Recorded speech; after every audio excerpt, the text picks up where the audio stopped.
Students, अगले जो हम लोग डिस्कशन किए थे वहां से आगे से रिज्यूम करते हैं। बीपीएससी का अगला क्लास है, ठीक है। तो इस सीरीज में आप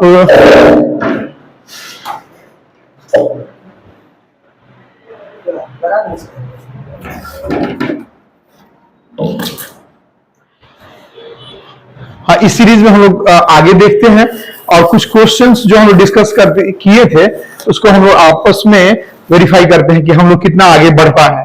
पहला बिहार में आने वाले यूरोपियन में पहला कौन थे? पुर्तगाली थे, ठीक है। पुर्तगाल का हम लोग बताए थे कहां पुर्तगाल है। दूसरे कौन थे? बहुत अच्छा, डच का और क्या क्या नाम है? Very good. एक बार इधर देख लीजिए, हम लोग उस दिन जो कल बात किए थे यहाँ पर जस्ट बता देते हैं। पहला जो यहाँ आए थे वो पुर्तगाली थे, यहाँ पुर्तगाल है।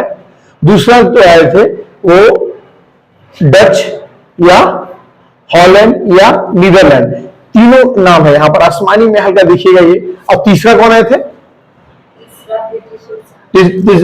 बिहार में। ये जो बात कर रहे हैं बिहार में आने वाले थे, ठीक है, यूरोपीय बिहार में।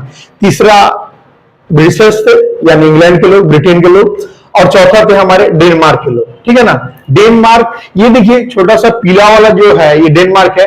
और डेनमार्क का कब्जा जो है यहाँ ग्रीनलैंड, जो पूरे पृथ्वी का सबसे बड़ा आइलैंड है ग्रीनलैंड है, ठीक है।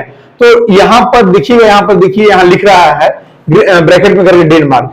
तो डेनमार्क का ही कब्जा है ग्रीनलैंड पर। जो पृथ्वी का सबसे बड़ा आइलैंड पूछे, द्वीप कोई पूछे तो आप बताइएगा ग्रीनलैंड, और उस पर किसका कब्जा है? डेनमार्क का, ठीक है।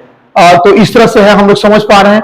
और ये बताइए कि किस साल में, वही हम लोग जो बात किए थे, किस साल में जो सबसे अंतिम रूप से जो डेनमार्क यहाँ पर बिहार में फैक्ट्री बनाई, ये किस वर्ष लगा था? ठीक है। हम और भी कुछ प्रश्न पूछे थे। इससे पहले हम आपको चाहते हैं कि आप कल एक विशेष घटना हुई और उसमें हम लोग को करंट अफेयर से पता ये चला कि ये जो अंतर्राष्ट्रीय गतिविधियां हैं काफी तेज हैं। और उस सिलसिले में जो हमारे ईरानी राष्ट्रपति थे पेजेस्कियान, हम लोग बात किए हैं, जो बने हैं, तो वो किसको हरा करके बने हैं? उनका जो नाम नॉमिनेट हुआ था वो अहमदीनेजाद, जो कि पुराने राष्ट्रपति थे, उनको हरा करके उनका नाम नॉमिनेट मतलब सिलेक्ट हो पाए हैं जो रईसी की मृत्यु के बाद।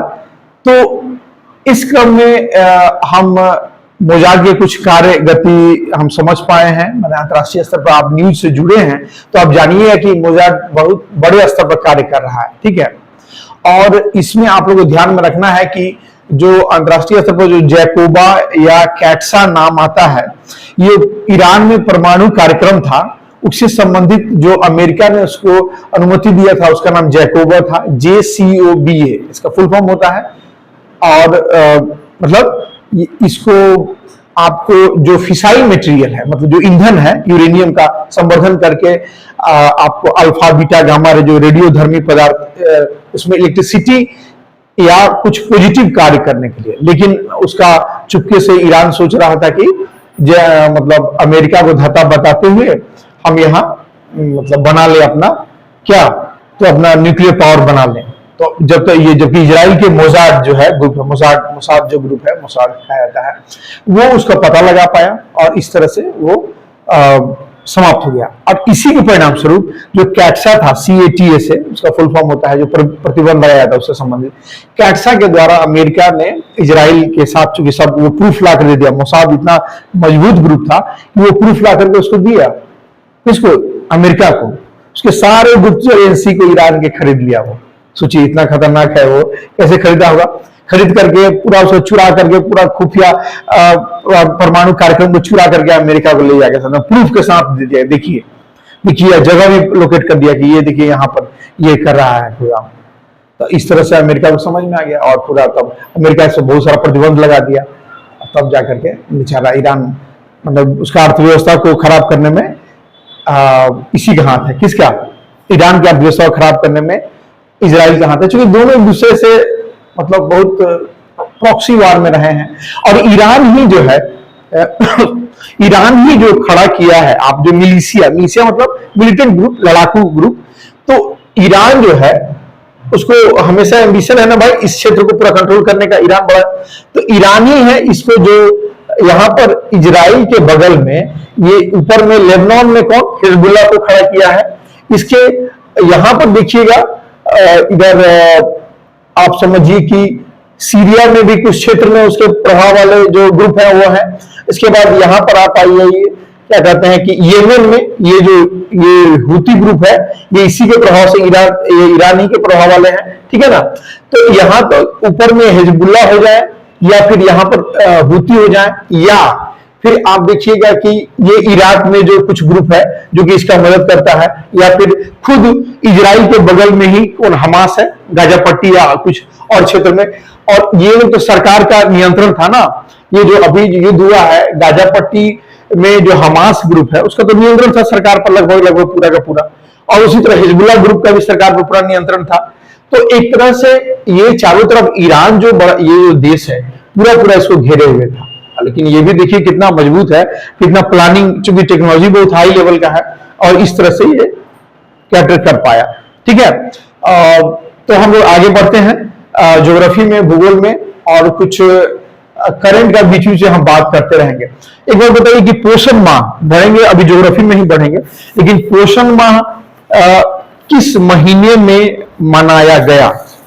2024 में पोषण माह किस महीने में मनाया गया? कुछ भींगा पड़ेगा क्या? रुकिए तो बताते हैं। एक हमारे ही बहुत क्लोज थे पारिवारिक रूप से, उनका जो मेंस का एग्जाम था, बेचारे तो इतना ज्यादा तबीयत खराब था कि 103 104 बुखार, 104 समझिए 104 प्लस बुखार। अब उनका मेंस का एग्जाम है 20 दिन 15 दिन में। अब रिवीजन बेचारे कर रहे हैं, रिवीजन जो पढ़े तो बहुत कुछ हुआ।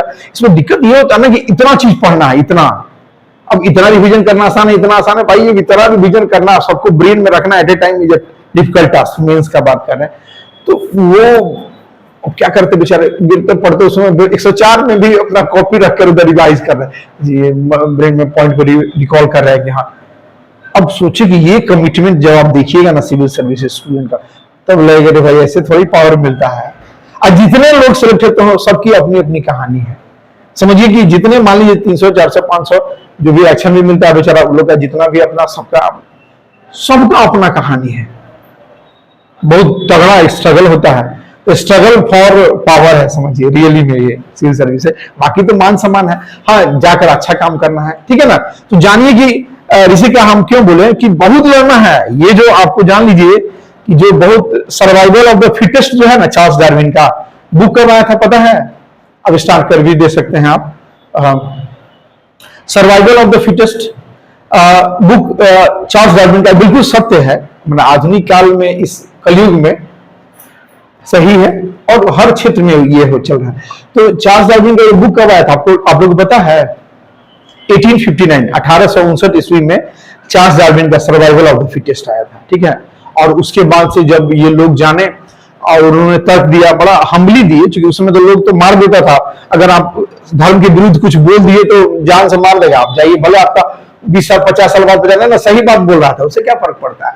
आज आप चले गए, बेचारे ईसा मसीह के साथ भी यही हुआ, जिसको आज भगवान की तरह पूछता है सब लोग, उनको तो पूरा कील ठोक दिया था, पूरा हाथ में पैर में, और अंतिम कील यहाँ बीच में रखकर यहाँ पर माथा में अंतिम कील ठोक दिया था। तो भाई बेचारे सही आदमी थे, लेकिन उस समय सुनता कौन है किसका, ठीक है ना। तभी तो ग्रेट होते हैं, ठीक है। हाँ ये हमको पता है, ये जानना जरूरी है। ये इसलिए हम बोल रहे हैं कि एस्पिरेंट के लिए जानना जरूरी है। आप जब जॉब में जाइएगा तो यही होगा, अभी तो पढ़ने पर पता नहीं चल रहा। आप सही से इतना पढ़ लिख के जाइएगा, जब सेलेक्ट होगा, जब आ रहा है महा फॉर्जरी आदमी आपसे कहेगा हुजूर 1 लाख रुपया लेकर ये पास कीजिए ना। आप सोचिए अगर रियल परीक्षा उस समय शुरू होता है, अभी तो मेहनत करके घर परिवार में है, लड्डू पेड़ा खाकर सेलेक्ट हो गए, खूब मेहनत करके सब कुछ बाबू भैया करके सेलेक्ट हो गए।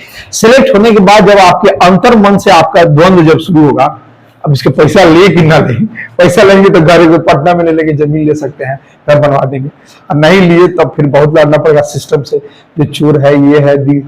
अब आपका रियल परीक्षा तब शुरू होगा। बात समझ रहे हैं? तो बस इसको चलिए हम स्टार्ट करते हैं, ठीक है ना। तो ठीक है, तो हम पूछे थे आप लोग से, चार्ल्स डार्विन वाला बुक समझ गए आप लोग? अब हम लोग अगला में चलते हैं, ठीक है। अगला में चलने से पहले थोड़ा दो चार और दर्रा या पासेज का बात हम कर पाएंगे, ठीक है ना। तो चलिए इसका करते हैं।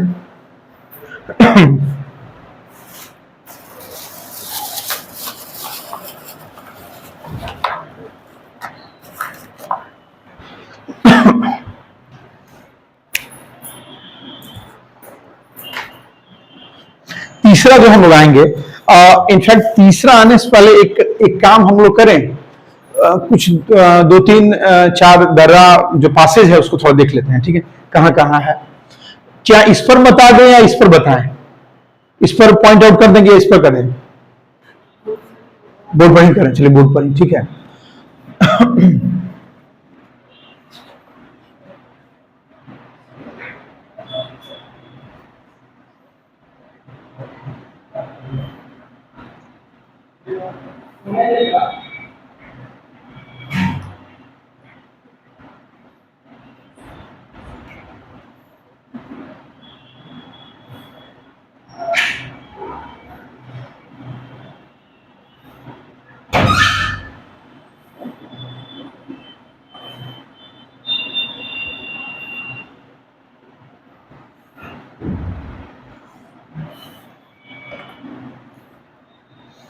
देखिए, हम बताए थे यहां पर, तो आप लोगों को ध्यान में होगा इस पॉइंट पर, यहां पर कौन सा पास या दर्रा है? यहां पर आप लोग बोलिए तो।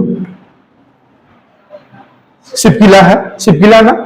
हाँ, किसका प्रवेश द्वार है? वेरी गुड, ठीक है ना।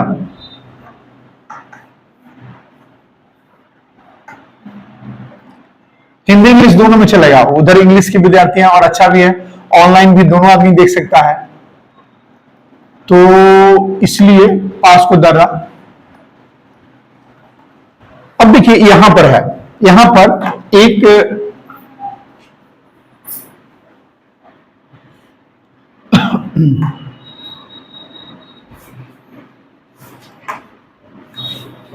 यहां एक पास है या दर्रा, इसका क्या नाम है? सबसे कोना में यहां पर आइएगा तो, वेरी गुड, इसका नाम है लिपू लेक।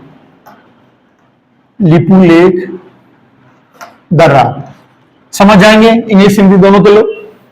यहां पर इसके आगे एक और पास या दर्रा है, इसका क्या नाम है? बता सकते हैं?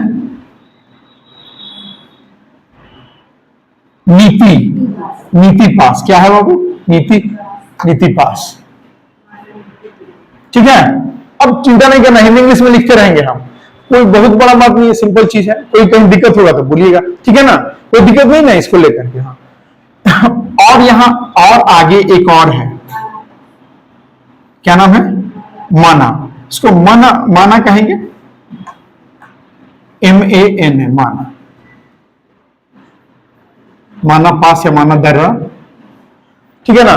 तो अब देखिए कि यहां पर ये सब लगातार है, लिपू लेक है, नीति है, माना है, ठीक है ना, और सिपकिला है यहां पर, ठीक है। और थोड़ा सा आगे चलते हैं, यहां पर देखने में कोई दिक्कत नहीं हो रहा है, यहां पर ये इसको लेकर के, नहीं तो शिफ्ट इधर किया जा सकता है, ठीक है। क्योंकि यहां फिर हम ड्रॉ करने जा रहे हैं तब दिक्कत होगा, ड्रॉ कर, हाँ हमको लग रहा है इसलिए।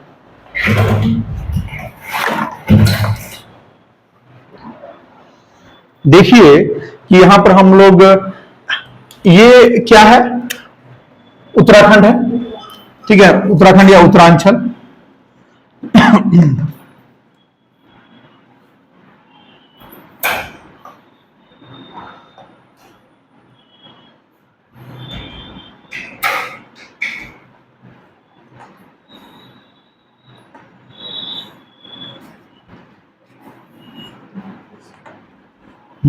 बिल्कुल सही है।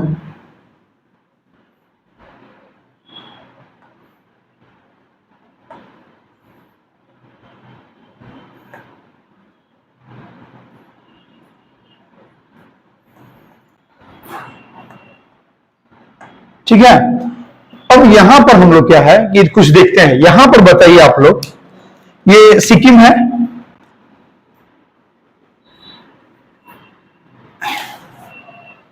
यहां पर कौन दर्रा है बताइए? हाँ, नाथुला और इसके अलावा जिलेपला, जिलेपला दोनों है। बहुत अच्छा। और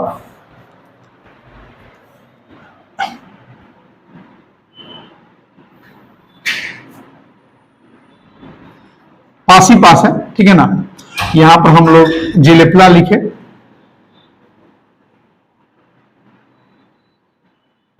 जिलेपला, ला मतलब पास है, यानी दर्रा है यहां पर। हाँ, ला,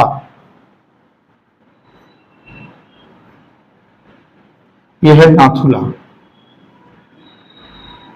नाथुला, ठीक है। नाथुला पास है, नाथुला दर्रा लिखिए। ला मतलब ऑलरेडी होता है, ठीक ही है। आपको इतना, अब देखिए कि यहां के बाद थोड़ा सा इसको और पतला कर देना चाहिए, इसका ये जो चीज है असम वाला, ये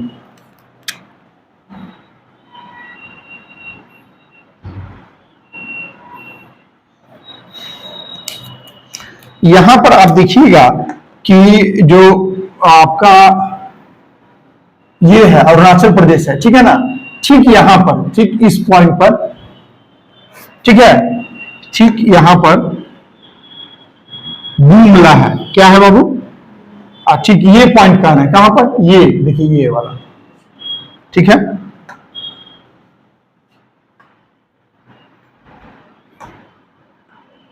बूमला, हाँ हाँ हाँ, तो जो कि झगड़ा हुआ था उसके आसपास वाले क्षेत्र में, बुमला और इसके ट्वांग वैली के आसपास में। आगे यहां पर है, इसी के थोड़ा सा भारतीय क्षेत्र में रहता है आगे, क्योंकि ये पूरा पथरीला क्षेत्र है। हमारे वहां पर कॉलेज में एक सर हैं, वो तो यहाँ पूरा रहे हैं, उनका है बिहारी, बिहार के ही हैं, लेकिन उनका पूरा परिवार पूरा यहाँ अरुणाचल प्रदेश में ही जॉब किया है, तो पूरा घुमा है, पूरा इस पूरे क्षेत्र को। ये पूरा क्षेत्र बोलते हैं कि भारत का स्वर्ग है ये, मतलब वहां से देखने में इतना बढ़िया लगता है, इतना ऊंचाई से घाटी, इतना बढ़िया सूर्योदय होता है, शांत सब, ऑक्सीजन तो पूछिए ही मत। और लोग भी बहुत अच्छे हैं, बहुत पॉजिटिव, ईमानदार, ठीक है। और बिहारी लोग जाके बदमाशी करता है, बदमाशी करता है, पैसा कमाता है, थोड़ा दिमाग से तेज है लोग, तो कुछ कुछ उसी में बदमाश भी होते हैं। यहां पर है आपका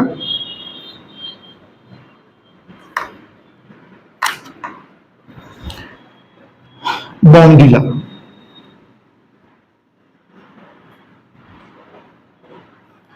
ठीक है, ये है बॉन्डीला। और यहां पर सबसे अंत में कुछ निकला हुआ भाग है हल्का सा, अगर हम थोड़ा सही से और इधर और क्लोज इसका जाएंगे तो देखेंगे कि कुछ भाग कुछ ऐसे है टाइप करके, ठीक है ना। तो मैंने इधर पूरा पूरा में, हाँ हाँ, एक्चुअली सही बात है। ये वाला जो क्षेत्र है ना, आप देखिएगा इधर इस साइड में, मतलब यहाँ पर, हाँ इस इधर के क्षेत्र में ये जो भाग है, ठीक है, जो थोड़ा आगे निकला हुआ है, ठीक है। अगर हम कह दें या थोड़ा और ऊपर ड्रॉ कर सकते हैं, तो यहां पर अगर देखिएगा या थोड़ा और ऊपर ड्रॉ किया जा सकता है।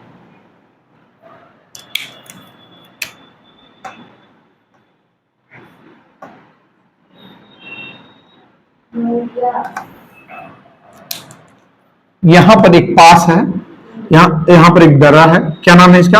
अब भारत के सबसे पूर्वी है दीफू, इसका नाम दीफू पास है। दीफू, इसका नाम है DIPHU, दीफू। हम इसको हिंदी में लिख देते हैं सबका, निश्चिंत रहिएगा। दीफू, दीफू, दीफू, ठीक है। दर्रा या पास, बात तो बात बराबर है, दर्रा, ठीक है ना। इसका नाम है बॉमडीला, बॉमडीला, सब में हिंदी भी लिख देते हैं, निश्चिंत रहिए। बूमला, बूमला, बूमला, इसका जेलेपला, जेलेपला। ला मतलब ऑलरेडी बोल चुके हैं, बार बार आप लोग बोले, ला मतलब दर्रा होता है, ला मतलब उस भाषा में दर्रा ही होता है, पास ही होता है। नाथुला आसान ही है, नाथुला आप लिख सकते हैं, नाथुला, ठीक है, कोई दिक्कत नहीं है यहां तक हम लोग को।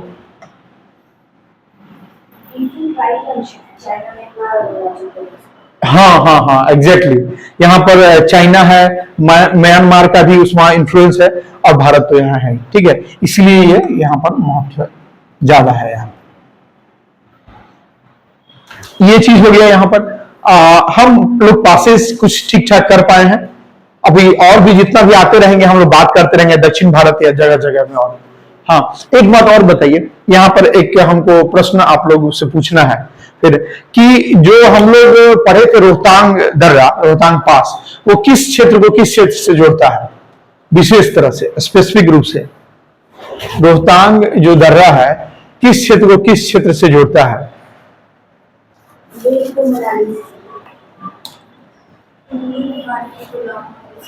कुनलुन घाटी को लाहौल स्पीति, लाहौल स्पीति एक जिला है, ठीक है बाबू? लाहौल स्पीति, हाँ तुम बोलिए, नाम बोलिए। आती है, हाँ यांगिया, हाँ तो यहाँ होगा, यहाँ पर यहीं पर पास में होगा, यहाँ पर यांगयाप, ठीक है। क्या उसका स्पेलिंग बोलिए, स्पेलिंग याद है कि हिंदी में ही? यांगयाब, यांगयाप, चलिए उसको भी हम लोग लिख लेते हैं, यांगयाप। बहुत बहुत बड़ा इधर जो पूरे क्षेत्र से, ठीक है, इसको और भी जोड़ लेते हैं हम लोग, यांगयाप दर्रा। ब्रह्मपुत्र जो है किस, महत्वपूर्ण ये है कि किस पहाड़ी या ऊंचे चोटी क्षेत्र को सीधे वहां से दक्षिण में घूमती है, किस नाम? चलो इसको याद रखिएगा, ठीक है ना? तो वहीं पर होगा यांगयाप, यांगयाप, हाँ सही, ठीक है।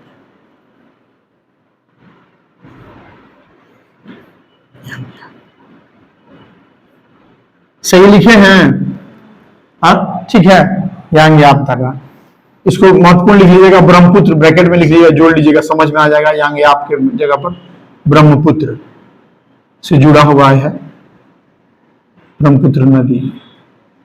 अब एक बात आप लोग से प्रश्न पूछते हैं, हालांकि हम लोग आगे पढ़ेंगे भी, किस जगह पर ब्रह्मपुत्र नदी जो है इंडिया से निकल करके, इंडिया का वो जगह है, वो बांग्लादेश में इंटर कर जाती है? असम का वो जगह है, एकदम अंतिम में, एकदम जो ये देखिए यहाँ पर देख रहे हैं ब्रह्मपुत्र नदी का, ये मेघालय से जस्ट ऊपर असम में ही आती है, आते आते पीला असम है, ठीक है ना? देख रहे हैं ना, दिख रहे हैं, हाँ ठीक है ना? ये पीला वाला असम है। असम यहाँ से कौन सा पॉइंट है लास्ट, यहाँ के इंटर कर जाती है, इससे भी इंपॉर्टेंट है। और इसमें एक दो चीज और बता ही देते हैं, हालांकि पहाड़ी में, अच्छा एक चीज देखिए यहां पर, आप लोग को एक अलग पेन का हम यूज करें, काला ही ठीक रहेगा।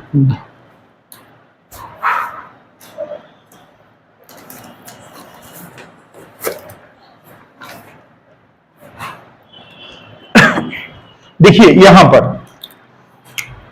पर लिखिए, यहां पर समझिएगा, एक निकीर है, पहाड़ी है, ठीक है, निकीर। हाँ, हम चाहते हैं कि इसको यहां ड्रॉ कर देते हैं, जगह का थोड़ा सा समझिएगा, ठीक है ना? ब्लैक निकीर, ठीक है ना? इसका नाम यहां लिखते हैं, इंग्लिश हिंदी दोनों में लिख देते हैं, MIKIR, निकीर, निकीर हिल्स यानी निकीर पहाड़ी। और दूसरी है इसके पूर्व कहेंगे, ठीक है ना, पूर्व, इसके ईस्ट में, इसका नाम है, बहुत फेमस है ये दोनों, अभोर। क्या नाम है बाबू? अभोर, ABHOR, अभोर।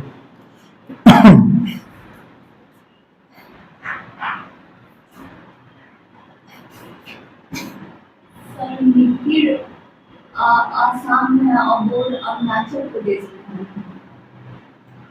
क्या ये पहाड़ियां हैं फैली हुई है पूरा? लोकेशन ऐसे मिकिर अरुणाचल प्रदेश में, और ये अबोर भी अरुणाचल, मिकिर यहाँ है। नहीं रुकिए एक मिनट रुकिए, अगर ऐसा होगा, नहीं उधर भी आपका जो है, ये मिकिर यहाँ असम में और अरुणाचल यहाँ पर, अच्छा एक मिनट रुकिएगा, दाफला, दाफला पहाड़ी है, मेरी मिकिर नहीं, मीरी पहाड़ी। अच्छा मिकिर, हाँ मीरी, मीरी एक्चुअली, हाँ ठीक है, मीरी है ना, अब मीरी है यहाँ पर, अबोर, हाँ मीरी अबोर, गलती से लगता है कि मिकिर लिख दिया ना, ठीक है, ये सही है, ये तो सही है, सॉरी मीरी है एक्चुअली, ठीक है, कोई बात नहीं, ठीक ही बोली है, अच्छा हुआ कि ये जो है ना, हम ये मीरी का, मेरा सेंस क्या है बाबू?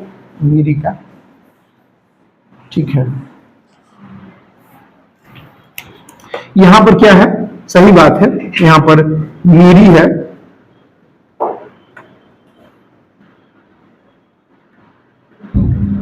और यहां जो है ये जो मिकीर हम बोल रहे थे, एक्चुअली मौ से नाम है तो ओवरलैप कर गया इस वजह से।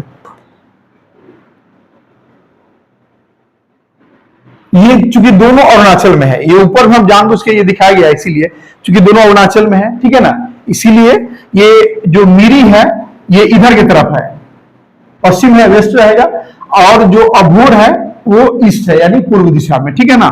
और ये जो है मिकीर जो है यहां असम नीचे है,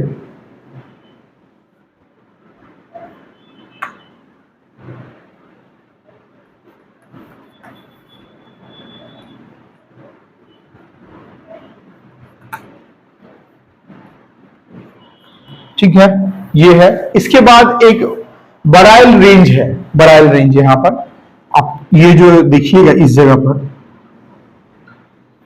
दो पहाड़ियों से हम दिखा देते हैं,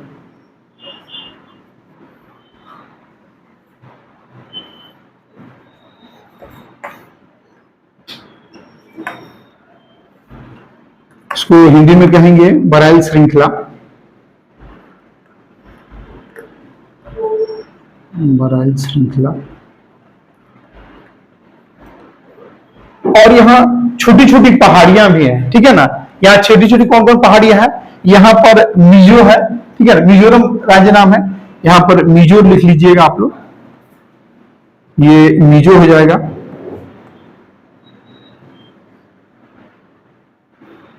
ठीक है, मिजो हिल्स, यहां पर मणिपुरी हिल, ठीक है ना, मणिपुरी,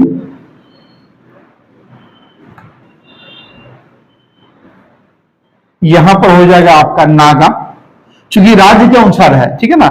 सबसे नीचे मिजोरम, मिजोरम से ऊपर मणिपुर, मणिपुर से ऊपर नागालैंड, यहां पर नागा।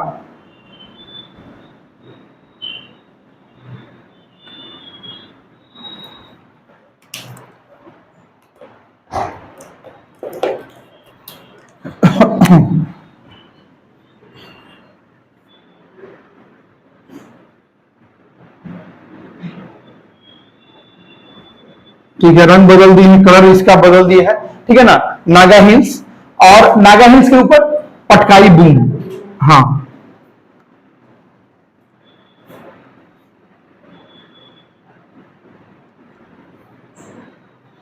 आप समझ लीजिए, यहां पर हम कह सकते हैं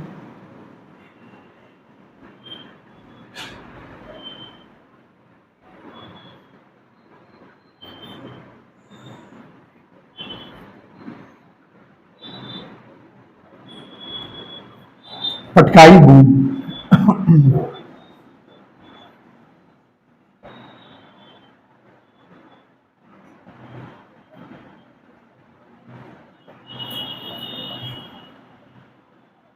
ठीक है, कुछ इस तरह से ये सारा है, ये पटकाई बूम हो जाएगा, ये बराइल रेंज, बराइल श्रृंखला हो गया आपका, ये हो गया नागा हो गया, यहाँ ये मणिपुरी में, एक मिनट, ये मणिपुरी हिल्स हो गया यहाँ पर, ठीक है ना। उसके बाद जस्ट नीचे में मिजो हिल्स हो गया। मिजो हिल्स को हम लोग, जो यहाँ ट्राइब रहती है मिजो हिल्स पर, उसको मिजो या लेप्चा ट्राइब भी कहते हैं, ठीक है ना, मिजो या लेप्चा कहते हैं। और इसके ऊपर में तो मणिपुर में मणिपुरी रहती है। तीन यहाँ पर अभी जंग चल रहा है, कौन कौन रहा है बताइए तो, मणिपुर में कौन कौन सा तीन ट्राइब है?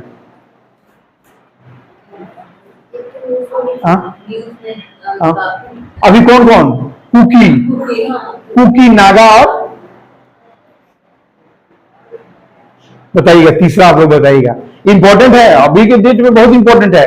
पहाड़ियों पर कौन रहता है? तीन क्षेत्र है वहां पर, ठीक है ना। एक तो क्षेत्र है पहाड़ी पर, ठीक है, मणिपुर में पहाड़ी बहुत है, अभी आएंगे उसके बारे में भी जस्ट जानने ही वाले हैं आगे, ठीक है ना। पहाड़ियों को ऊंचा क्षेत्र में नागा लोग रहते हैं, नागा ट्राइब, ठीक है ना। और उसके समतल में और फिर स्लोप के बीच में, तीन क्षेत्र में ये लोग फैले हुए थे, ठीक है ना। अभी हम आपसे पूछेंगे, बात करेंगे और इसका एक डिस्कस भी करेंगे थोड़ा, ठीक है। चलिए, ताकि सब ये सब करंट का तो एकदम ब्रेन में बिल्कुल होना चाहिए, जो भी बार बार हम विश्व ऑर्डर मैंने वर्ल्ड ऑर्डर पर बात करते हैं, या अभी जो बात कर रहे हैं अब ये पूरा समझ रहे हैं ना। चलिए, तो अगला हम लोग जो अभी बात कर रहे हैं, हम लोग शुरू करते हैं क्या, अरुणाचल हिमालय। ठीक है, यहां इसको एक साइड कर देते हैं क्योंकि यहां पर से, ठीक है ना, एक साथ से अरुणाचल हिमालय, क्योंकि इसको मिटाने का जरूरत ना पड़े।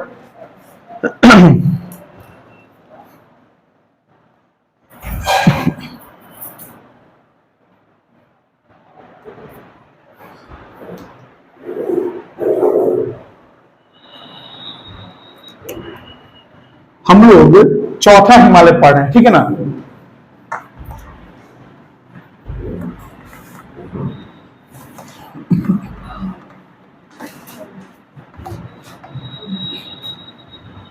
अरुणाचल हिमालय, और ये इंपॉर्टेंट है अरुणाचल हिमालय। हम समझे क्यों यहां इंपॉर्टेंट है इस तरह से। और ये एक एक जो पास है, दर्रा है, नदियां बहती हैं यहां से, ठीक है ना। ये पहाड़ियां हैं, पहाड़ियों के बीच से नदियां बहती हैं, ठीक है ना, इसलिए इंपॉर्टेंट है। और जब नदियों पर आएंगे इसमें और डिटेल में जाएंगे, ठीक है। हर क्षेत्र का, जैसे जम्मू के क्षेत्र का किए अभी, और इसका एक बार और थोड़ा और ऑपरेशन मैंने इसको डिटेल, हम लोग डिटेल स्टडी करेंगे, ठीक है ना। जम्मू कश्मीर का क्या करेंगे, एक डिटेल स्टडी करेंगे, और इसका भी एक क्षेत्र को उठाएंगे, उसको डिटेल स्टडी थोड़ा कर लेंगे। इसका उत्तराखंड को भी एक बार डिटेल स्टडी करेंगे हल्का। इसको भी राज्य वाई राज्य उसका पूरा फैला कर एक पूरा राज्य का रख देंगे यहाँ पर। इस तरह से करने से उसका डिटेल हम लोगों को समझ में आएगा, डीपर इंसाइट मिलेगा, ठीक है ना। उसमें हर एस्पेक्ट, भौगोलिक से लेकर के ऐतिहासिक एस्पेक्ट भी उसमें हम लोग बात करेंगे, ठीक है। और इस बार नॉर्थ ईस्ट का ही पूरा एक्सपेंशन करके। तो अरुणाचल हिमालय में एक बात बताइए आप लोग, कहां से कहां तक फैला है। हाँ, अगर नदी का हम बात करें तो तीस्ता से दिहांग तक। लेकिन अगर हम कोई क्षेत्र हिमालय के ही क्षेत्र से बात करना चाहें तो नेपाल से कैसे बजा, हाँ भूटान हिमालय से, भूटान हिमालय से बताइए। चलिए, तो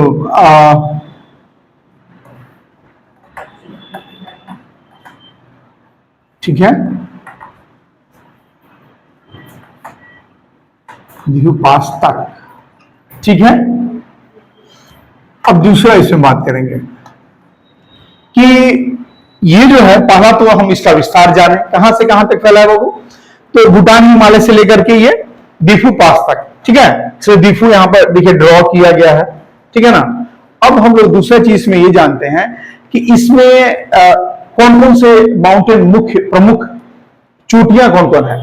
तो अगर चोटियां का नाम लीजिएगा तो सबसे पहला एक चीज अगर याद रखना हो तो आप लोग क्या याद रखिएगा, वेरी गुड। अगर अगर एक माउंटेन पिक याद है तो नामचा दरवा को याद रखिएगा। उसके अलावा भी हम लोग कांगतू है और भी पहाड़ियां हैं, उनको भी याद रखना है, ठीक है ना। तो इसको लिख लीजिए,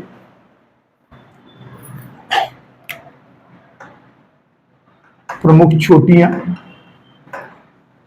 आपके लिए इंग्लिश में लिख देंगे, पिक्स बाबू लिख लीजिएगा चोटियां की जगह पर, पिक्स। हम लोग प्योरली प्रयास कर रहे हैं प्रीलिम्स पॉइंट ऑफ व्यू से ही बात करने का अभी, क्योंकि ठीक है ना।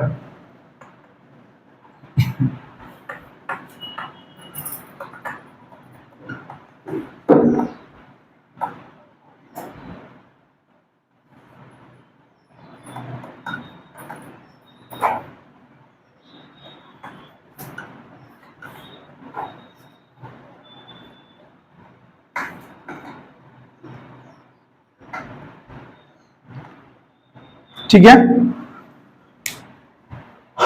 और इसमें हम लोग बात करें कि एक सिंपल चीज हम लोग जानते हैं कि, लिख लीजिए आप लोग, कि जब ये ऊंचाई है, ऊंचा क्षेत्र है, हम जानते हैं नदी बह रही है, तो निश्चित है कि गॉर्ज एक भौगोलिक आकृति होती है। गॉर्ज क्या होता है, जब नदी तेज चलती है तो डीप कट बनाती है जमीन पर, ठीक है ना। क्योंकि तेज पानी बह रहा है, उसको इरोड कर रहा है अपने धारा से, उसमें केमिकली भी पानी मिल सकती है ना। अगर हम लोग हाथ में रख लें तो गल सड़ने लगेगा हाथ, समझ रहे हैं, क्योंकि हम लोग जीवित हैं तब भी।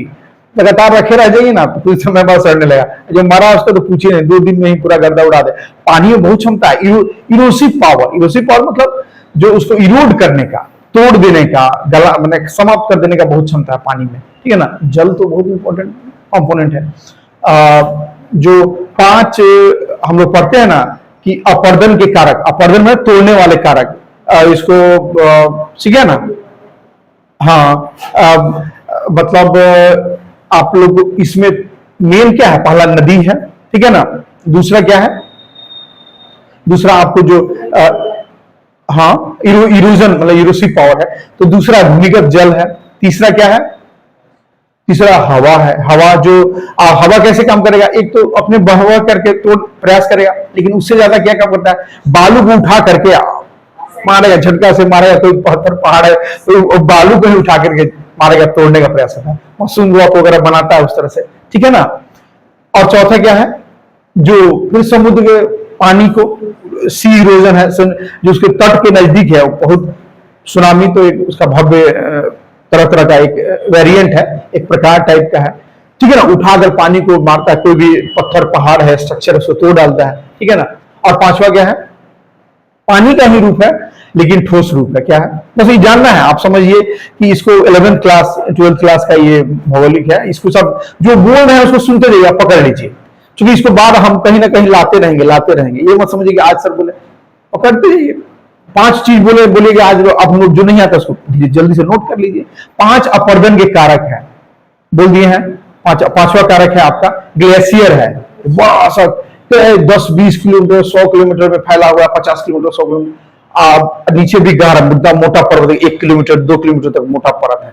पत्थर किस पे रहेगा, चट्टान पर ही ना अड़ेगा, पानी था बेचारा जम गया है ऊपर के, या ऊंचाई के कारण या ऊंचे लैटिट्यूड में, अक्षांशों में। अब वो जब नीचे घूलता है तो पत्थर को काटता है, चलो उसको नीचे जाना है, पत्थर उसको रोकता है तो उसको तोड़ तोड़ के उखाड़ देता है, पपड़ी की तरह पत्थर को उखाड़ देता है, ठीक है ना। तो ये 5 चीज आएगा, इसको नोट भी कर लेना है, ठीक है। आगे आता है, इसमें एक चीज और है, आप खुद बताइए कि इसका अलाइनमेंट या संरेखन जो अरुणाचल हिमालय है, कैसे, किस तरह से, किधर से, अगर बोलिए भौगोलिक रूप से अगर हम बात करें, देखिए अरुणाचल प्रदेश ऐसे है ना, कैसे बोलिएगा, हाँ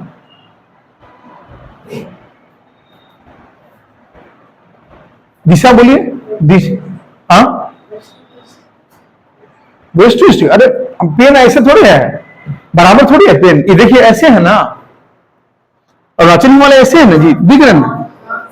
नॉर्थ टू साउथ कैसे है जी, नॉर्थ टू साउथ तो ऐसे दिखाएंगे ना, हाँ इस तरह का कुछ दिमाग लाइए, तो पहले दिशा को जानना पड़ेगा। देखिए एक तेजी से दिशा जानिए, इंग्लिश में, हिंदी में इसको संरेखन कहेंगे, इंग्लिश में इसको क्या कहेंगे बाबू, अलाइनमेंट। अलाइनमेंट कोई किधर से किधर की तरफ है, ठीक है ना। तो अब ये ना कहता है भूगोल में या कहीं भी हम लोग दिशा का ज्ञान कैसे होता है मैप पर, ऐसे ना, ऊपर में क्या होता है नॉर्थ, नीचे में साउथ, उत्तर दक्षिण, दाहिने हाथ की तरफ पूर्व पूरब, और बाएं हाथ की तरफ पश्चिम। तो आपका ये कैसे, अगर वहां पर इसको ले जाकर के बीच में रख दीजिएगा तो कैसे होगा, ऐसे ना होगा। अरुणाचल हिमालय बेचारा ऐसे है ना, हम बिल्कुल सिंपल, अब समझ में आ गया ना। तो ऐसे दिशा बोलते हैं, पहले इसका नाम लीजिए, इसका नाम लीजिए, इस बीच में है तो नॉर्थ ईस्ट टू, इसका नाम, इसका साउथ वेस्ट, इसको कहेंगे north east to south west. मतलब हिंदी में जानिए कि उत्तर पूर्व से, ऐसे नीचे से ऊपर की तरफ प्रयास करना चाहिए बोलने के लिए, तो पर ऐसे बोलिएगा दक्षिण पश्चिम से, दक्षिण पश्चिम से उत्तर पूर्व की तरफ, है ना, कंफर्म है ना, कोई दिक्कत नहीं। हाँ अगला, इसमें हम देखेंगे और अगला पॉइंट क्या लिखे। अगला देखिए कि इसमें बहुत सारा, इसमें आप जानते ही हैं कि महत्वपूर्ण नदियां इसमें कौन कौन सी है,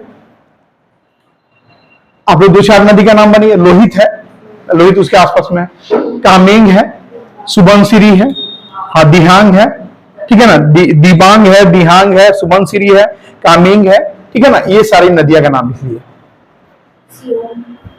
हाँ शिवम, उसका हाँ छोटा एक नदी होगा, ठीक है ना।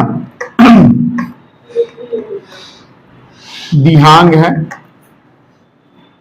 लोहित है, सुबनश्री, इसको हिंदी में भी लिख देंगे, सुबनश्री, कामिंग है,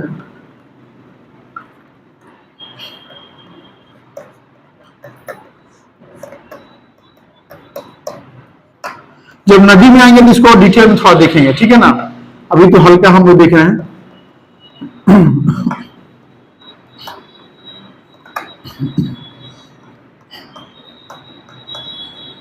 ठीक है, दिहांग, लोहित, सुबनसिरी, कामिंग, और भी बहुत सारे हैं छोटे छोटे। ठीक, ये क्या है, सब महत्वपूर्ण नदियां, इंपॉर्टेंट रिवर्स।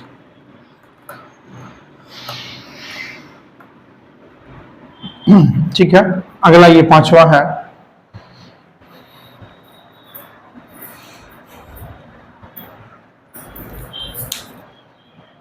बहुत सारे निर्जातीय वर्ग रहते हैं, ठीक है ना, ट्राइबल, अनुसूचित जनजाति रहते हैं। उसका नाम बताइए यहां पर रहने वाले, कुछ तो पहाड़ों के नाम पर होंगे, एक अबोर है, ठीक है ना, और कुछ बताइए, हम एक नाम और बताइए आप लोग। हाँ, मिसमी बिल्कुल है, अबोर है, मिसमी है, और नागा वो है आसपास में, क्योंकि नागा है ना पहाड़ी आगे में, भले उन लोग भी इधर भी रहता है। नागा तो बहुत मेजर समुदाय है उस क्षेत्र का, पूरा माने उत्तर पूर्व राज्य का नागा है, सब जगह फैला है नागा। क्या कुछ बात है बाबू? अरे, और आगे क्या है, एक और भी छोटे छोटे पहाड़ियों के नाम पर है, मोनपा, नई सी भी है, और भी बहुत सारे हैं, लेकिन हम लोग कुछ 4-5 का बात करते हैं।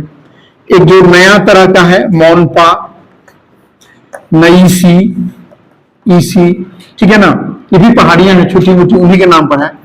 और जो मेन है जो पहाड़ियों के नाम पर है, कौन कौन है, अबोर, अबोर लिखे थे हम लोग, उसी के नाम पर है, इंग्लिश में उसको हिंदी में कर देते हैं, अबोर लिख देता है, या अबोर, दोनों तो लिखता है, अबोर, अबोर या अबोर।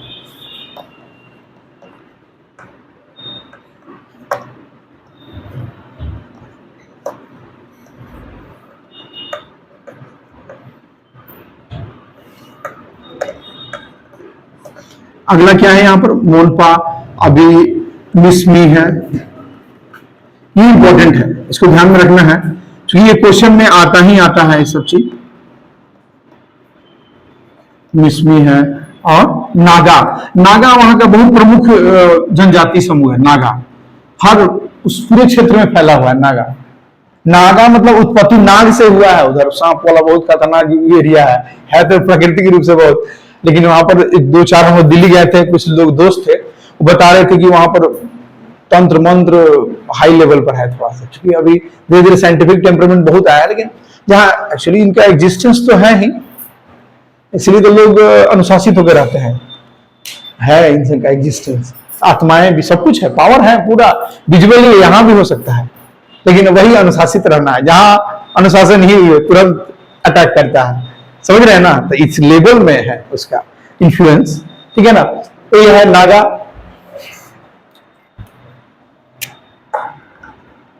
जो कहते हैं ना कि भगवान सब जगह है, तो बात वही है, बात समझे कि नहीं, भगवान इस सबको क्रिएट कर दिए कि भाई जाओ कंट्रोल बना के रखो, व्यवस्था चारों तरफ से टाइट करके रखो, कोई बदमाशी नहीं करे, ठीक है। चलिए, तो आगे हम लोग क्या करते हैं, देखिए अब एक बात है, चूंकि इतने जनजाति सब है, क्या करते हैं लोग, हम लोग जानते हैं कि उत्तर पूर्व, अब तो धीरे धीरे स्थिति बदलेगा, बदल भी रहा है, पहले तो कम था, तो यहाँ पर क्या झूम खेती होता है ना, या झूम खेती का दूसरा नाम क्या है, झूमिंग, इंग्लिश में झूमिंग कह देंगे, झूम एग्रीकल्चर, या उसको कहते हैं स्थानांतरण, यानी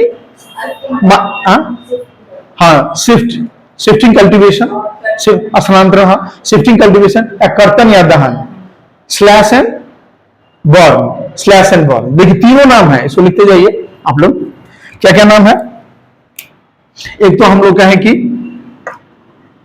शिफ्टिंग, पहले तो झूमिंग से शुरू कीजिए, झूम एग्रीकल्चर, झूमिंग इसको कह सकते हैं, ठीक है ना, झूम एग्रीकल्चर, या दूसरा हम लोग कहें कि शिफ्टिंग, इसको हिंदी में कर देंगे शिफ्टिंग एग्रीकल्चर, शिफ्टिंग कल्टीवेशन भी कहिए,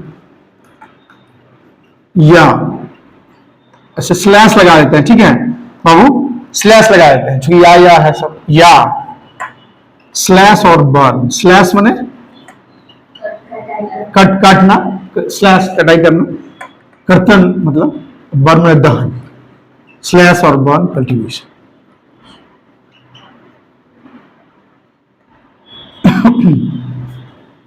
कर्तन एवं दहन, इसको क्या, स्थानांतरण, शिफ्टिंग मतलब स्थानांतरण, कृषि कल्टीवेशन, कृषि या झूम, झूम कृषि, ठीक है। इस तरह से यहां पर कृषि लगा दीजिए। कोई वर्ड में कहीं कोई दिक्कत हो तो बताइएगा, ठीक है ना। अब इसमें अगर कोई पॉइंट है तो हम लोग देख लें कि एक चीज बताता है कि यहां पर जो टोपोग्राफी है, मतलब असलाकृति है यहाँ अरुणाचल प्रदेश में, क्या है बाबू, बहुत ही रगेड है। रगेड मतलब कटा फटा, ऊपर उबड़ खाबड़ है, बहुत उबड़ खाबड़। ऑब्वियसली सही सा बात है, क्योंकि हिमालय ही के ना जो दो प्लेट टकराया है, हम जानते हैं ऐसे करके दो प्लेट टकराया ना, यूरेशिया का प्लेट और दूसरा प्लेट कौन था, भारतीय प्लेट था। तो दो टकराया तो बार बार ये 3 मेजर हुआ है, लेकिन उसके अलावा भी छोटा मोटा बहुत टकराहट हुआ है प्लेट में। ये प्लेट कितना नीचे से टकराता है, ऊपर ऊपर से नहीं टकराता है, कितना नीचे से, 100 किलोमीटर नीचे से टकराता है, 100 किलोमीटर नीचे से। ये जो इसका जो है ना तल 100 किलोमीटर नीचे से टकराता है, समझिए। तो यही स्थिति, इसलिए मतलब 33 का अगर ऊपर उठ गया, उसका सब मलबा मिलके हिमालय बना दिया ये सब, ठीक है ना। और तो मेरा कहना क्या बात ये हुआ है कि ये रगेड टोपोग्राफी अगर कहिए, इस कारण से क्या हुआ था, टूटा फूटा था, इसलिए यहां पर परिवहन बहुत नहीं हो पाता। सही बात तो यही है कि बहुत डिफिकल्ट है। जो सर है हम लोग के साथ हैं वो भी बोलते हैं कि यहाँ बहुत मुश्किल है। तो कैसे होता है भाई, जो भी थोड़ा बहुत हो पाता है, कैसे हो पाता है। तो जो वहां पर द्वार क्षेत्र बोले ना, द्वार, यहाँ भी द्वार क्षेत्र है, बिल्कुल वही मतलब जो नदियां बही हैं तो सीधे उन आती हैं पहाड़ी से, अगर सीधे जो स्थल जो भी थोड़ा बहुत नदी बना पाई है, ब्रह्मपुत्र नदी, उसी में आ जाती है। तो बीच में जो हल्का फुल्का जो क्षेत्र होता है, ट्रांजिशन वाला, बदलाव संक्रमण वाला, वो द्वार क्षेत्र कहलाता है। अब शायद थी ना द्वार वाले क्षेत्र में कि नहीं थी ना, तो वही द्वार क्षेत्र कहलाता है। दोनों अंतर है, बोथ ना द्वार में और क्या क्या, इधर जो बनता है द्वार क्षेत्र है, इधर की तरफ, और उधर जो बनता है दूर बनता है, ठीक है ना, ध्यान रखिएगा। बिल्कुल क्लियर कट है ये सब चीज, कॉन्सेप्ट का बात है, समझने वाली बात है। उसमें अंतर भी क्या क्या है हम बता चुके हैं। तो यहां एक बस पॉइंट हल्का सा ले देते हैं कि रगेड टोपोग्राफी में उबड़ खाबड़ भूमि की वजह से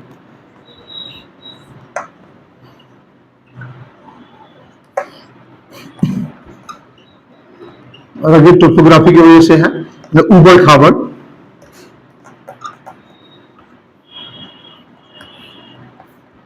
उबड़ खाबड़ भूमि की वजह से क्या है, परिवहन केवल द्वार क्षेत्र से है ना, द्वार रीजन से, तो द्वार क्षेत्र से ही होता है, ठीक है ना। जो द्वार क्षेत्र कहां, जो कि द्वार क्षेत्र है होगा, द्वार क्षेत्र जो अरुणाचल और असम के बॉर्डर पर, अरुणाचल असम सीमा पर जितने हैं, सीमा पर, इससे ही जो भी बहुत परिवहन हो पाता है, परिवहन केवल इसी से संभव जो हो पाता है, ठीक है ना। इसीलिए इतना ही पर हो पाता है संभव। आगे हमारा कितना टाइम हो गया है, अच्छा ठीक है, चलो एक काम करेंगे आज तो, चलो हम तो समझते हैं इसमें थोड़ा डिफिकल्ट होता है हम लोग को ये कर पाना।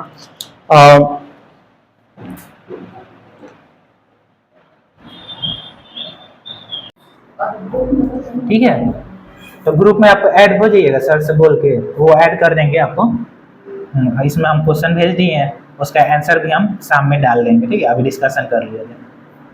21 नंबर क्वेश्चन है, राष्ट्रपति की वीटो शक्ति के संबंध में निम्नलिखित कथनों पर विचार कीजिए। पहला है, वह संविधान संशोधन विधेयक को केवल अनुमोदित कर सकता है, ठीक है, तो सही बात है।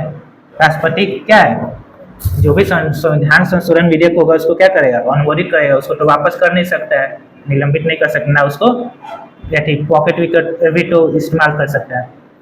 दूसरा क्या है, राष्ट्रपति के पास धन विधेयक की तुलना में साधारण विधेयक के संबंध में अधिक वीटो शक्ति है। तो ये भी सही है, क्योंकि धन विधेयक क्या है, धन विधेयक को उसको मानना ही पड़ेगा, उसको क्या करना पड़ेगा, अनुमोदित करना पड़ेगा। जबकि साधारण विधेयक में क्या कर सकता है, वो तो पूर्ण एटी कर सकता है, निलंबकारी वीटो भी इस्तेमाल कर सकता है उस पर। तो इसलिए दूसरा भी सही है। तो इसका आंसर क्या होगा, सी होगा, 1 और 2 दोनों सही। नेक्स्ट देखिए 22 number question.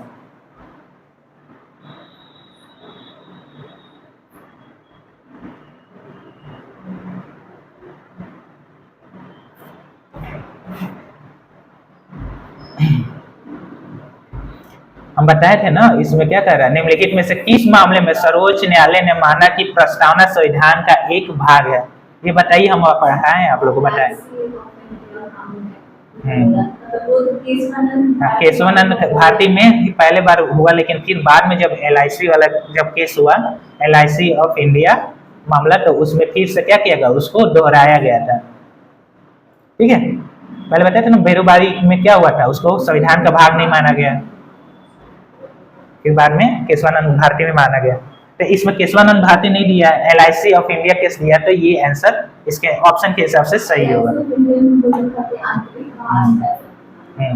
LIC of India case में बोला था कि प्रस्तावना संविधान का एक अभिन्न अंग है, हालांकि यह भारत के न्यायालय में परिवर्तनीय नहीं है। ठीक है, आगे देखिए 23 नंबर।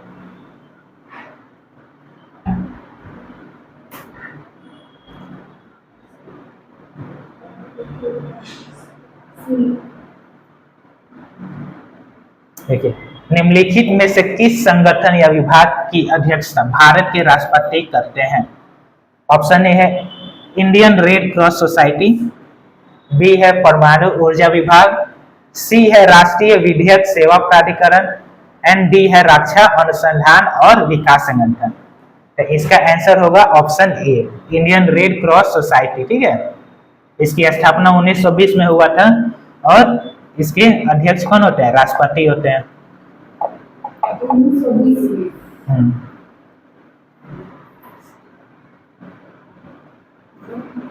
परमाणु ऊर्जा विभाग के अध्यक्ष कौन होगा, तो इसके PM होते हैं। ठीक है, जो ऑप्शन बी है परमाणु ऊर्जा विभाग, इसके अध्यक्ष PM होते हैं।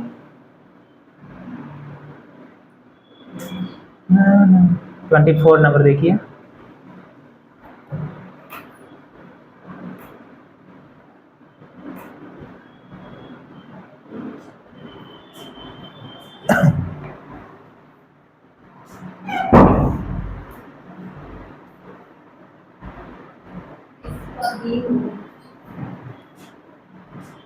इसका आंसर बी होगा। ठीक है, इसमें क्या है, भारतीय न्यायपालिका के संदर्भ में निम्नलिखित कथनों पर विचार कीजिए। पहला है, न्यायालय की अवमानना शब्द को न्यायालय की अवमानना अधिनियम 1971 द्वारा परिभाषित किया गया है, तो ये क्या है, सही है। दूसरा है, अनुच्छेद 129 उच्च न्यायालय को अपनी अवमानना के लिए दंडित करने का शक्ति देता है, तो दूसरा क्या है, गलत है, उच्च न्यायालय नहीं होगा, क्या होगा, उच्चतम न्यायालय। ठीक है, तो इसलिए दूसरा ऑप्शन नहीं होगा, तो ऑप्शन में कट जाता है।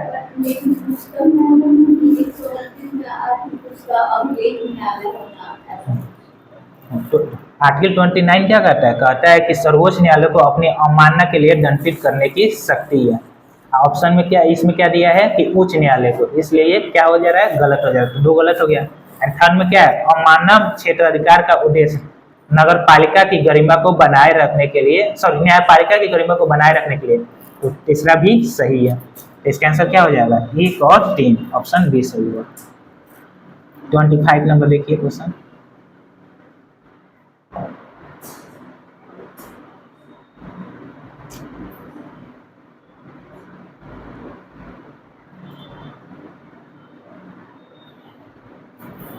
नंबर में क्या है, भारत की निम्नलिखित कथनों पर विचार कीजिए। पहला क्या है, भारत की संसद भारत के संविधान की 9वीं अनुसूची में एक विशेष कानून जोड़ सकती है, तो ये तो सही है।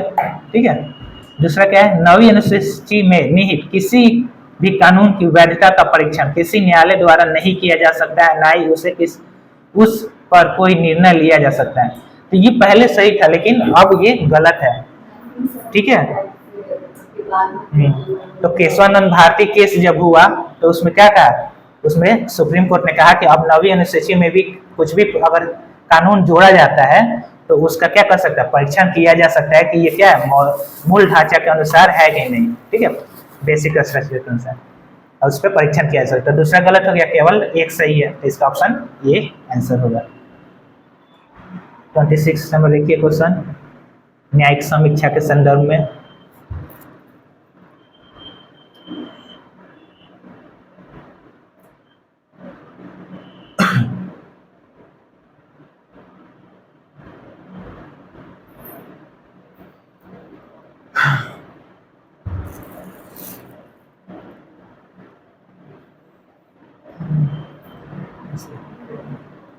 क्या बी, बी आंसर इसका होगा। पहला क्या है, इसे केंद्र और राज्य दोनों सरकार के कार्यकारी आदेशों की संवैधानिकता की जांच करने के न्यायपालिका की शक्ति के रूप में परिभाषित करता है। तो ये तो सही है। ठीक है।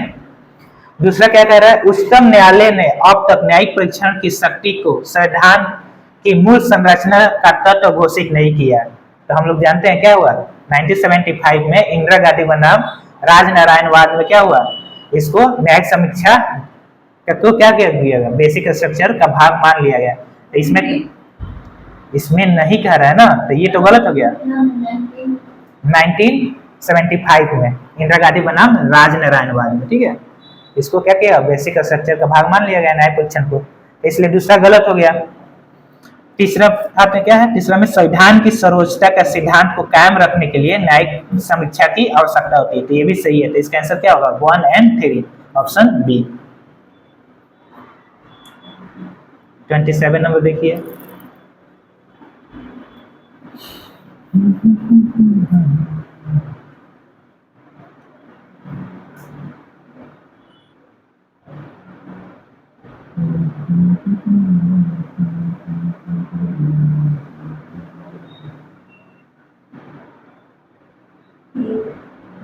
क्या डी, ठीक है, 27 का डी गलत है।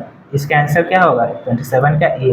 देखो 27 क्या, निम्नलिखित घटनाओं पर विचार कीजिए। एक नंबर क्या है, उच्चतम न्यायालय के न्यायाधीश को सीध कदाचार के आधार पर हटाया जा सकता है। हाँ पता है हम लोग को, क्या जब तक वो क्या होगा, सीध नहीं होगा, मतलब कोई अगर सर्वोच्च न्यायालय का क्या न्यायाधीश है, अगर कुछ भी दुर्व्यवहार या क्षमता मतलब उसको करता है तो क्या होगा, उसको हम लोग क्या करेंगे, संसद में पार्लियामेंट में एक कमेटी बनाई जाएगी, कमेटी क्या करता है, जांच करता है, और जांच जब कंप्लीट करता है, सिद्ध हो जाता है, तभी उसको क्या किया जाता है, हटाया जाता है। दूसरा क्या है, उच्चतम न्यायालय के न्यायाधीश को हटाने के लिए लोकसभा को कम से कम आधे बहुमत के साथ प्रस्ताव पर हस्ताक्षर करना होगा। तो ऐसा तो नहीं है, हम लोग क्या जानते हैं कि लोकसभा में कम से कम 100 सदस्य और राज्यसभा में कम से कम 50 सदस्य क्या करें, ये हस्तांतरण करके क्या करते हैं, उसको एटी करते हैं, जारी करते हैं। तो आधे से क्या कहें, कम से कम आधे बहुमत, तो ये तो गलत हो गया, कम से कम आधा, तो दूसरा गलत हो गया। तो दूसरा गलत हो रहा है तो ऑप्शन बी भी गलत हो गया, सी भी गलत हो गया और डी गलत हो गया। तो इसके आधार पर हम छाड़ सकते हैं क्या होगा, तो 3 भी गलत ही होना चाहिए। 3 नंबर क्या है, उच्चतम न्यायालय के न्यायाधीश को हटाने के प्रस्ताव को स्वीकार करना स्पीकर या चेयरमैन के अधीन है। तो ऐसा तो नहीं है, हमको पता है कौन है, इसको क्या लिखा है क्वेश्चन, हटाने का प्रस्ताव चेयरमैन के अधीन है, तो अध्यक्ष ऐसा नहीं है।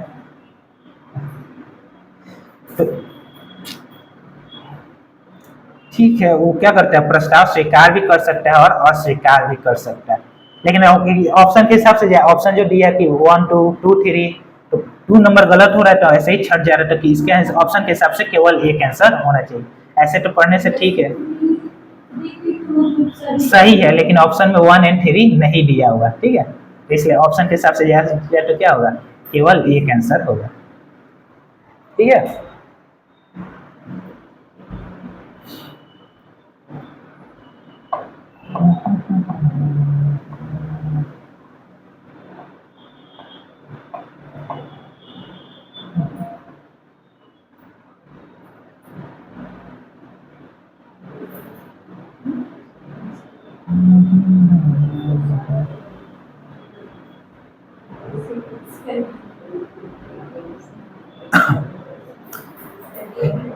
28 नंबर क्वेश्चन का डी, ठीक है, डी आंसर सही है। ज्यादातर तो क्या है, एक दो मिल जाता है तो मिल ही जाता है। क्या इसमें है, अनुच्छेद दिया और संबंधित प्रावधान दिया है। तो पहला क्या है, अनुच्छेद 158, उससे संबंधित प्रावधान क्या है, दो या दो से अधिक राज्यों के लिए एक ही व्यक्ति की राज्यपाल के रूप में नियुक्ति, तो हाँ किया जा सकता है, ठीक है। सॉरी क्या है, सम्मिलित नहीं है, गलत है, ठीक है। 158 में नहीं होगा, किस में होगा, ये 153 में होगा, ठीक है। 153 में है क्या है कि दो या दो से अधिक राज्यों के लिए एक ही राज्यपाल की नियुक्ति की जा सकती है, तो ये क्या है, गलत हो गया, तो पहला गलत। दूसरा क्या है, अनुच्छेद 153 राज्यपाल की किस कैसे दिया, तो ये भी गलत ही है, ठीक है। 153 बता ही नहीं क्या है, दो या दो से अधिक राज्यपाल की नियुक्ति। राज्यपाल किसी अन्य पद का अन्य लाभ के पद धारण नहीं कर सकता, ये किसमें है, तो ये है 158 में, ठीक है। फिर है राज्यपाल की क्षमादान की शक्ति, तो राज्यपाल की क्षमादान की शक्ति किसमें है, तो ये है 161 में। और राज्य की महाधिवक्ता की नियुक्ति ये किसमें है, 165। तो ये क्या दिया, ये जो दिया है सब गलत दिया हुआ है, कोई नहीं मिल रहा है। 29 नंबर देखिए अब, उच्चतम न्यायालय के संदर्भ में।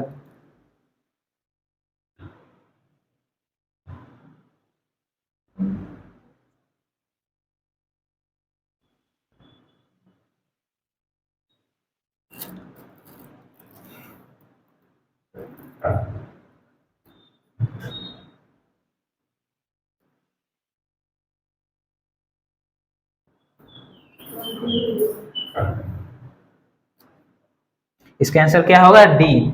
इसमें से दोनों में से कोई, मतलब तीनों डी या तीनों में से कोई सही नहीं है। क्या है क्वेश्चन, उच्चतम न्यायालय के संदर्भ में निम्नलिखित कथनों पर विचार कीजिए। पहला क्या है, वर्तमान में मौजूद सभी उच्च न्यायालय भारतीय उच्च न्यायालय अधिनियम 1861 के प्रावधान के तहत स्थापित हैं, तो क्या है, ये गलत है। सभी नहीं, केवल कोलकाता और बॉम्बे और मद्रास उच्चतम न्यायालय, ठीक है। कोलकाता, बॉम्बे और मद्रास उच्च न्यायालय है, उच्च न्यायालय वही केवल क्या है 1861 के प्रावधान के अंतर्गत है। दूसरा क्या है, उच्च न्यायालय की रिट क्षेत्राधिकार की बुनियादी ढांचे के सिद्धांत से बाहर रखा गया, ये भी क्या है, ये भी गलत है। थर्ड क्या है, अनुच्छेद 220 के तहत राष्ट्रपति एक न्यायाधीश को एक उच्च न्यायालय से दूसरे उच्च न्यायालय में स्थानांतरित कर सकता है, तो ये भी गलत है, क्योंकि अनुच्छेद 220 में नहीं 222 में है ये, ठीक है। तो इस तरह क्या है, तीनों गलत है, तो इसका आंसर होगा डी।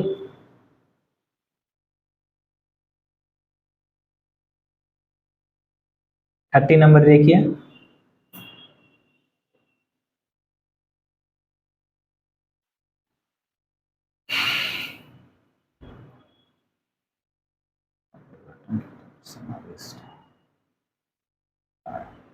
भारतीय राजनीति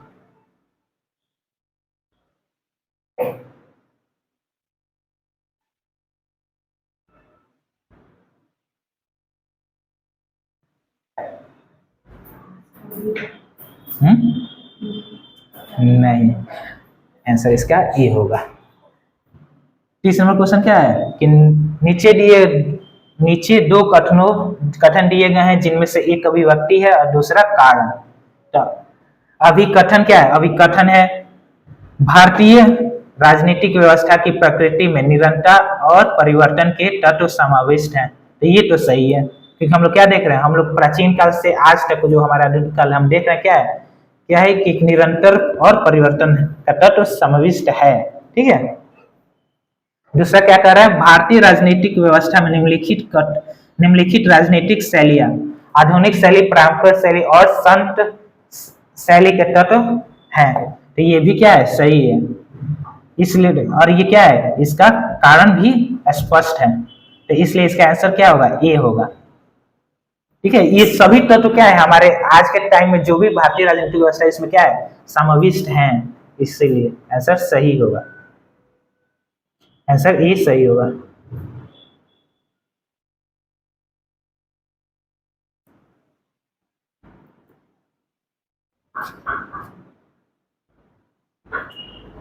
क्या कि इतना ही रहने दीजिए और आगे का कल डिस्कशन किया जाएगा। ठीक है, रहने दीजिए।